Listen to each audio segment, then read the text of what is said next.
Oke, assalamualaikum warahmatullahi wabarakatuh. Hari ini tanggal 1 bulan Februari tahun 2025.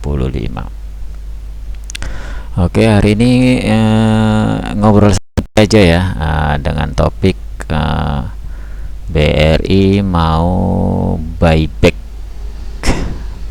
mau buyback saham yang nilainya fantastis mencapai 3 triliun untuk membeli saham untuk buyback yang kemungkinan akan diumumkan di RUPS nanti ya, di bulan Maret ya kalau nggak salah ya. Tadi saya baca beritanya, dan dia menyiapkan dana sekitar 3 triliun. Oke. Sebelum kita ke topik pembicaraan, saya mau tadi scroll di Stockbit ya, ada stream gitu ya, ada ya hal-hal yang agak konyol ya kalau menurut saya ya. Ini kan kalau istilah-istilah kayak buyback atau reissue gitu kan, ini kan sesuatu hal yang basic banget gitu ya di dunia investasi gitu ya, di dunia saham gitu. Jadi masih belum ngerti apa itu buyback gitu ya. Buyback tuh ya intinya ya membeli balik saham itu sendiri gitu. Tujuannya apa? Tujuannya tuh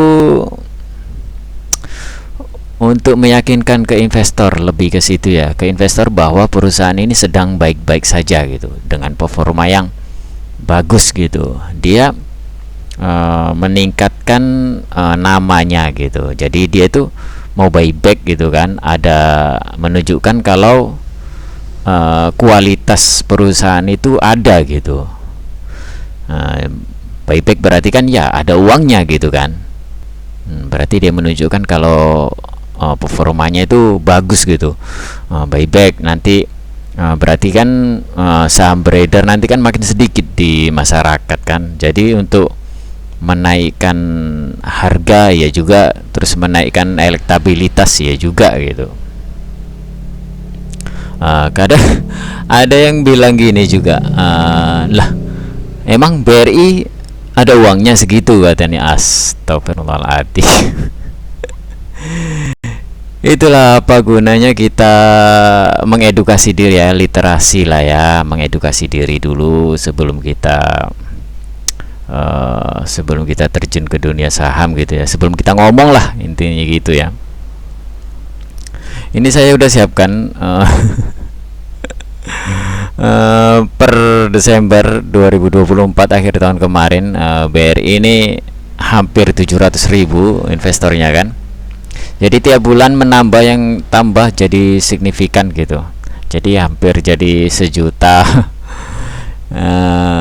saham sejuta umat lah.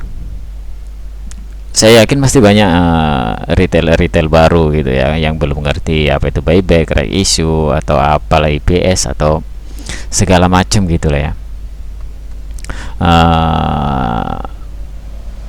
Perlu mengedukasi diri lah sebelum dunia investasi, karena itu pondasi yang paling utama gitu. Entah kalian mau jadi investor atau mau jadi trader atau mau jadi spekulator, itu terserah kalian. Yang penting edukasi diri, ada ilmunya, tahu rugi untungnya gitu, bisa ngatur money management, psikologi gitu. Jadi artinya apa buyback itu?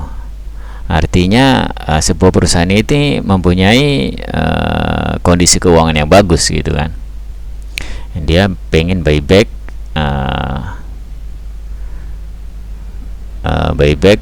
untuk menunjukkan kalau kinerja perusahaannya itu sedang baik-baik saja gitu.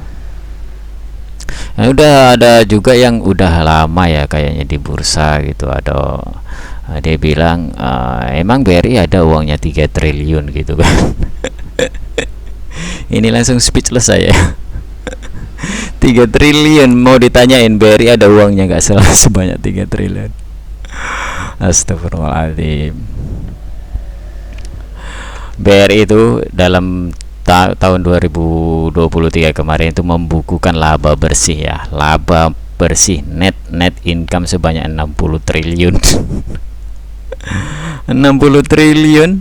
1 2 3 4 5 6 7 8 9 10 11 12 60 triliun dengan 3 triliun 1 2 3 4 5 6 7 8 9 10 11 12 dibandingkan dengan triliun, berapa persen lah, berapa persen ini dibagi 60 triliun, ya sekitar 5% aja, 5% dari laba bersih gitu kan. Jadi kan itu pertanyaan yang konyol kan. Jadi dia ini nggak tahu BRI itu sebenarnya itu mencetak berapa, dia nggak tahu. Astagfirullahaladzim. Jadi 3 triliun ke 60 triliun kan jauh gitu kan. Jadi itu kan receh buat BRI itu kan, ya seujung kuku lah gitu kan. Hal gini masih ditanyakan gitu kok. Emang ada uangnya BRI gitu. Berarti kan nggak aduh, astagfirullahaladzim, nggak tahu kinerja BRI itu gimana gitu kan. Cuman 5% aja dari laba bersih aja, itu berapa lah gitu kan. Ya kalau sekelas mungkin perusahaan-perusahaan kayak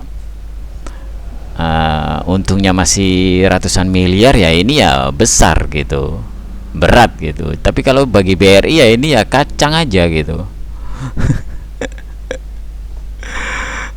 Astagfirullah. Itu kadang retail kita tuh merasa sok ini ya, merasa sok master gitu ya.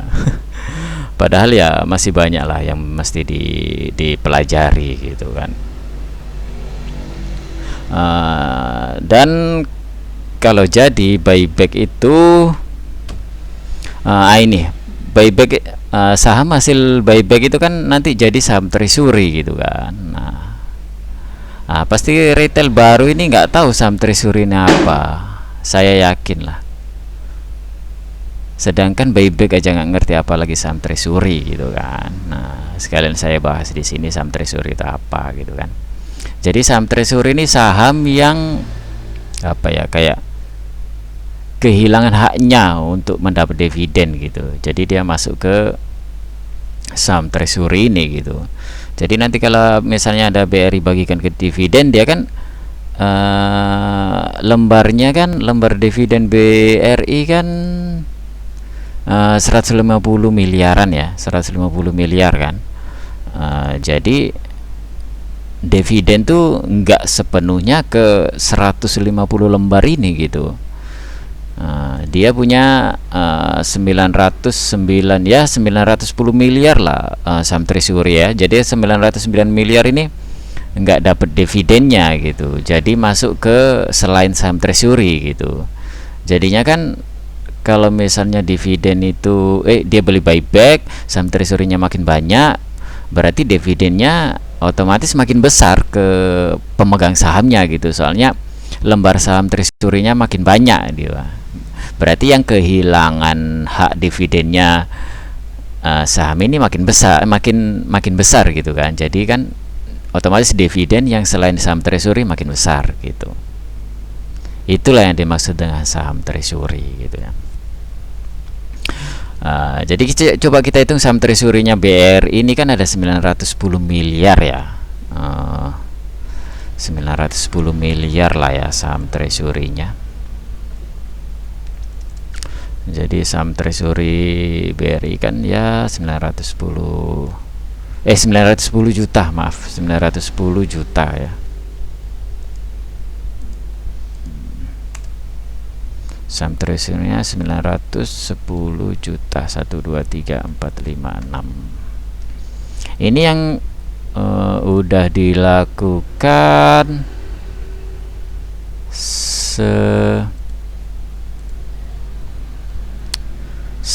selama bulan 2023 kalau nggak salah kemarin ya,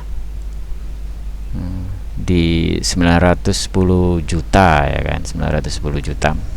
Berarti value dari saham treasury-nya BRI ini, coba harganya seberapa sekarang?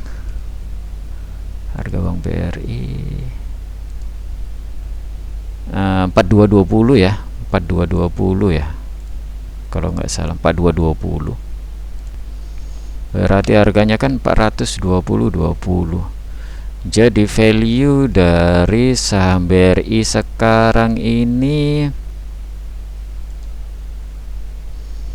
kali 4220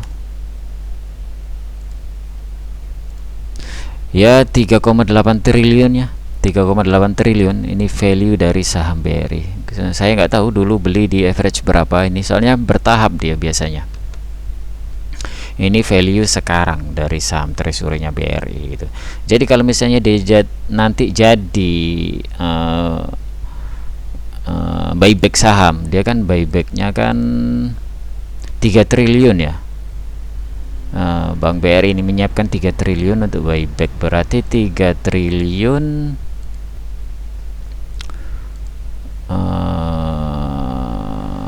3 triliun ya, 1, 2, 3, 4, 5, 6, 7, 8, 9, 10, 11, 12. 3 triliun dibagi harga sekarang berarti dia 3 triliun dibagi harga sekarang ya. Ya taruhlah dia beli di harga 4220, lihat aja nanti dia jadi nggak gitu. Jadi beli di harga berapa gitu, 4220 berarti sekitar 710 juta lagi dia nambah. Dia ini akan jadi saham treasury yang kedua, yang selanjutnya gitu. Jadi total saham treasury-nya ya tinggal ditambah aja sih, ini ditambah ini ya 1,6 miliar gitu, 1,6 miliar lembar gitu, 1,6 miliar lembar. Nah itulah, di sini bakalan nanti kalau misalnya jadi 1,6 miliar gitu. Artinya apa? Nanti dividen kalian jadi besar gitu, soalnya ini yang nggak dibagiin dividen aja menjadi 1,6 miliar gitu ya. Naik berapa persen itu kira-kira gitu, kita bagi aja sih, total saham BRI kan berapa ini, total saham BRI 150-an ya, 150. Berarti berapa persen itu saham treasury-nya, berarti dibagi total saham ke persen ya 1%, 1% guys, 1%. Berarti ini kan 0,6% nih, jadi nanti kalau jadi menjadi 1% dari saham beredar gitu. Jadi kalau misalnya kalian dapat DPS-nya dividen tuh mungkin 350 gitu ya, 350 tuh jadinya tuh sekitar 1%-nya gitu. Jadinya itu 1%-an, berarti ya sekitar 353 gitu. Itulah enaknya kalau perusahaan buyback sahamnya sendiri gitu. Jadi makin banyak saham treasury ini makin bagus gitu. Jadi saham beredar di masyarakat itu sedikit gitu. Jadi supply-nya itu berkurang. Ya sesuai dengan hukum ekonomi ya. Kalau supply-nya bertambah banyak gitu, harga jatuh gitu. Kalau misalnya supply-nya sedikit, demand-nya banyak, harga makin naik gitu. Biasalah hukum ekonomi gitu kan. Jadi saham treasury ini untuk apa gitu? Untuk apa kok ada saham treasury gini? Ini biasanya untuk pemula ya, mengedukasi diri ya. Saham treasury ini biasanya sih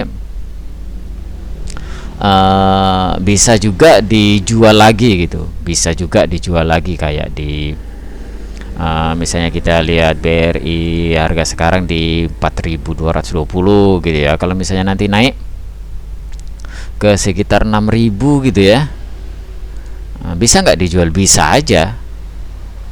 Gitu. Kalau misalnya sekarang kan 4.220 gitu kan, ya bisa aja dijual. Nanti keuntungannya itu masuk ke laba bersih gitu. Jadi labanya makin banyak gitu. Jadi misalnya sekarang value-nya itu berapa ini? Value-nya kan dikali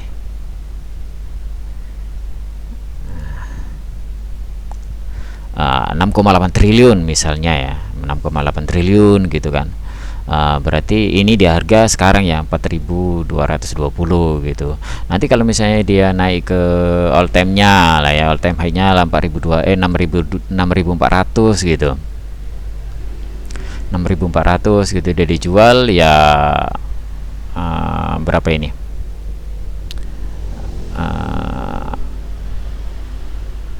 Total saham dikali harga 6.400 ya bakalan 10 triliun gitu kan, 10,3 triliun ya, untung sekitar 3 triliunan gitu kan. Nah itu kalau misalnya dijual. Ada juga kasusnya, ada juga yang dibagikan gitu ya, dibagikan ke pemegang saham gitu, kayak di apa kemarin ya, batubara apa gitu ya. Jadi 1,6 miliar ini dibagi rata gitu, sesuai dengan lotnya gitu, sesuai dengan lembarnya ke semua pemegang saham gitu. Jadi kalian bisa jual gitu, atau kalian tetap simpan, nanti dividen kalian makin besar gitu. Nah bisa juga dibagikan ke para direksi atau kepada direksi-direksi, leader-leader ya, pegawainya lah yang ya wajar juga ya, mereka udah bekerja gitu, mendapatkan profit gitu kan, dapat bonus saham gitu kan, ya wajar gitu kan, dapat saham bisa juga kayak gitu. Tapi ini kalau misalnya dibagikan ke para direksi memang kurang menguntungkan bagi investor ya. Soalnya ya orang itu aja yang dapat gitu ya, tapi nggak masalah, itu sebuah bentuk apresiasi ya dari perusahaan gitu, mereka sudah bekerja keras untuk perusahaan tersebut gitu ya. Jadi ya wajar gitu, suatu penghargaan gitu. Itu sih, itu aja ya. Kita doakan aja, mudah-mudahan jadi apa namanya, buyback ini gitu. Di channel ini kebanyakan mungkin lebih ke saya lebih ke advice ya, ke nasihat-nasihat ya. Soalnya saya lihat di YouTube yang lain tuh bagus-bagus semua, bahas masalah teknik analisa fundamental gitu kan. Banyak lah YouTuber yang bagus. Cuman jarang saya lihat YouTuber yang menekankan lebih ke psikologi gitu ya, lebih ke psikologi, manajemen, psikologi lah, psikologi ini banyak rentetannya, nanti pengaruh ke manajemen gitu kan, atau ke ego, sifat ego gitu kan. Nah, intinya ya psikologi lah, soalnya landasan utama dalam berinvestasi itu psikologi gitu. Saya yakin semua orang mempelajari teknik analisa fundamental atau teknikal analisa atau apalah, bandarmologi atau trader atau apalah, gampang, mungkin dalam sebulan 2 bulan, paling lama setahun lah, itu gampang gitu dalam mencerna itu gitu. Tapi Satu hal yang sulit, susah, nggak semua orang bisa, itu masalah psikologi. Memang sulit kalau menurut saya.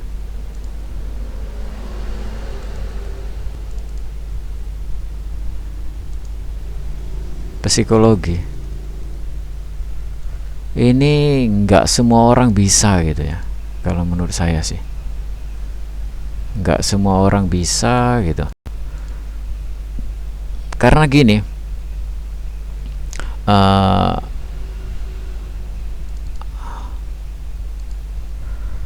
profil resiko orang masing-masing.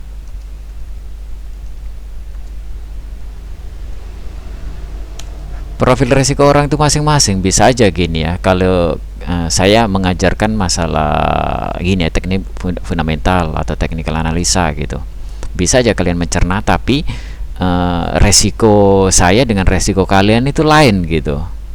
Nah gitu. Jadi kalian tuh harus mengetahui profil resiko kalian itu gimana sih gitu, modenya gitu kan. Contoh kalau misalnya kalau saya kan suka diversifikasi ya.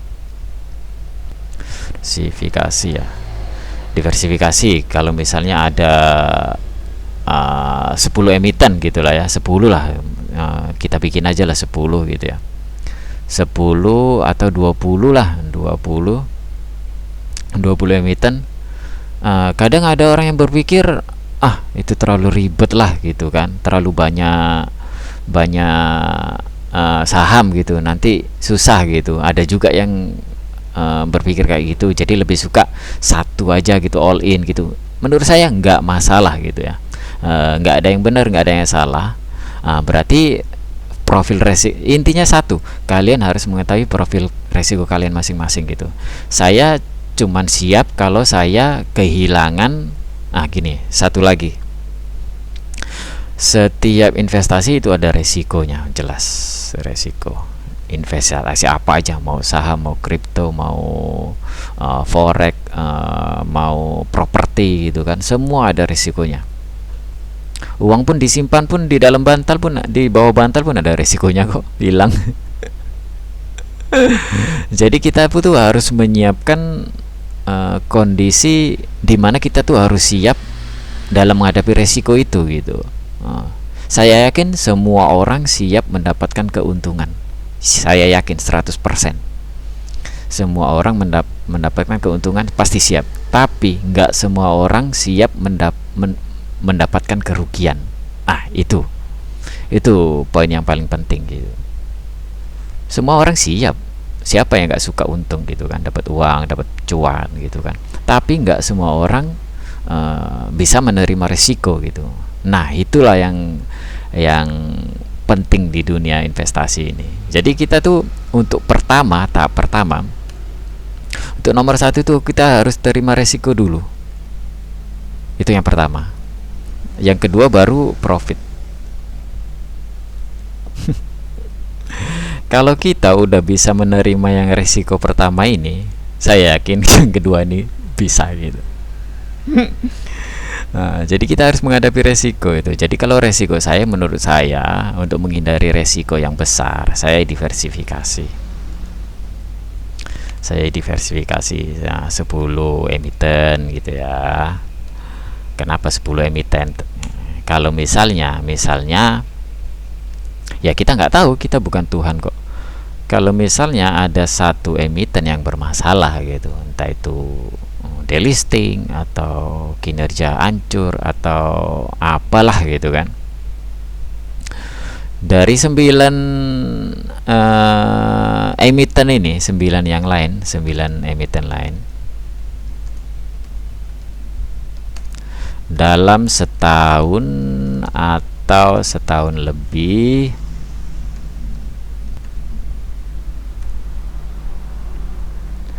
akan menutup kerugian.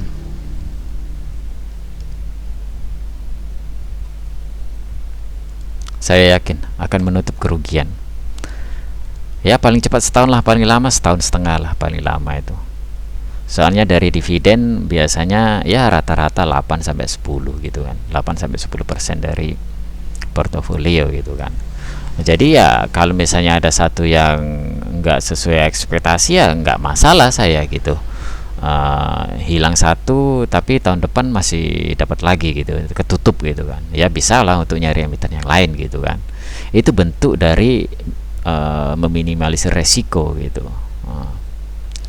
Kalau misalnya orang all in gitu ya, kalau misalnya orang all in ya, ya dia pun harusnya tahu resikonya gitu, tahu resikonya, tahu untungnya gitu. Kalau dia nyaman dengan resiko, dia satu all in, nah sekali turun 50%, nah 50% dia siap nggak gitu. Kalau siap ya oke-oke aja, nggak masalah gitu. Jangan kalian nanti menyalahkan ini, menyalahkan itu, menyalahkan BI, OJK atau apalah siapa gitu, berkuar sana kuar sini gitu.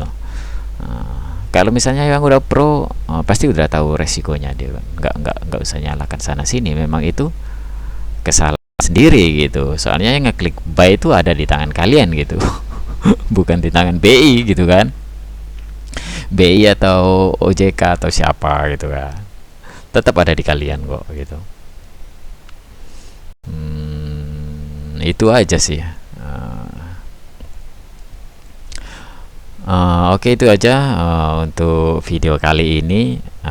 Good job untuk BRI ya, yang bisa melakukan buyback ini gitu. Mudah-mudahan aja. Dan ini memang makin tiap bulan makin bertambah ya. Ini berarti